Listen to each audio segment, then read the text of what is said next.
So previously we learned that Huawei Mate 30 Pro will come out as a quad camera phone, and this time there's a strong possibility that the device will lack a periscope zoom camera. Instead of it, the Mate 30 Pro will boast dual 40 megapixel sensors. Today we have some more reliable info, and it looks like the speculations could have been better. According to a very reliable tipster, Rodent950 on Twitter, the Mate 30 Pro will have dual 40 megapixel sensors, an 8 megapixel sensor, and a time of flight sensor. That means the second rumor, which is about bigger camera sensor, is indeed gonna be true.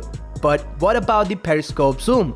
Well, Huawei is not going to include it this time, and it still has a replacement that would be capable to do whatever you expect from periscope zoom. The leaker says that Huawei is finally going to implement the liquid lens on the Mate 30 Pro. It's a kind of camera solution that could bring human eyes to their smartphone. Hear me out. Liquid lens is just not a name, it actually uses one or more fluids to create an infinitely variable lens without any moving parts by controlling the surface of liquid. They definitely looks like a lens, as they're formed by placing a drop of plastic or epoxy on a surface and then they are hardened into a lens shape. The surface could either be controlled by mechanical lens or even by software. It simply changes the shape, obviously because it's a liquid, and that results into fast and accurate focus. You can see in this video where on the left we have a liquid lens and on the right it's a regular lens with no liquid covering. The system on the left is capable to quickly focus two different planes by the help of tunings. However, the right one struggles to do it. Finally, this type of lens can also achieve a 50 times zoom on a smartphone by only changing the shape. There's always a tuning which determines the shape the liquid takes for the desired zoom range. The Huawei Mate 30 Pro, which is the main topic of discussion here, is going to get an 8 megapixel telephoto lens with maybe this type of liquid covering. Because at the end of the day, revolutions on camera come from the P series. The company has the patent and they are still testing it in their labs. So it is unclear at this point that whether or not we'll have this on the Mate 30 Pro. Well, after that, the camera specs of this device looks like this.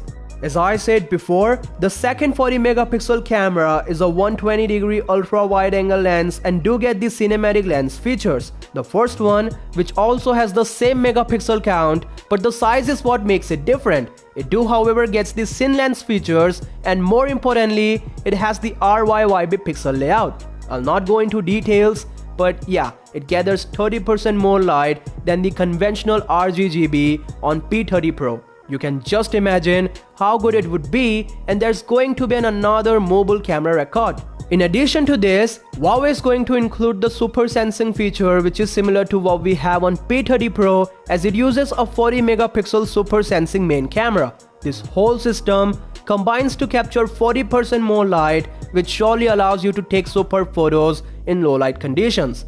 Now, I have discussed a lot of interesting points about the camera, and I think it's kind of unfair if I don't throw some light on the beautiful display of Mate 30 Pro. We already have an idea of what a waterfall screen tech looks like, and as Huawei is working to be a part of similar strategy, it's important to have some early info. First things first, all these displays use Full HD Plus resolution, which is equal to 1200p. And second of all, Samsung Display is the only manufacturer of this super curved display. So I really don't care if Huawei is dropping the resolution, because we know how good Samsung is in the display zone. The next thing is that Huawei is ditching United States components as much as possible, and the very first flagship phone which will deal with this is the Mate 30 Pro.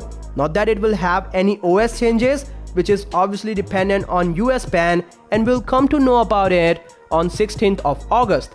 But right now, the Mate 30 Pro will definitely be having Huawei's first own glass panels, which is more or less like Gorilla Glass raised in China. Not sure whether it will be good or not, but at least Huawei is taking steps against the ban.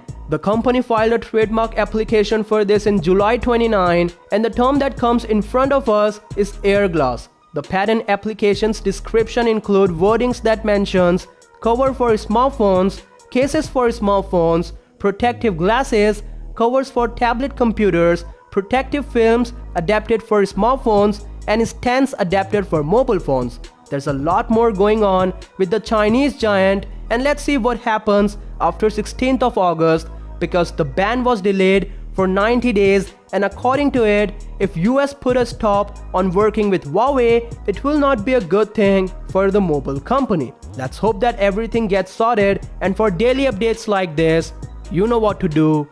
Peace out.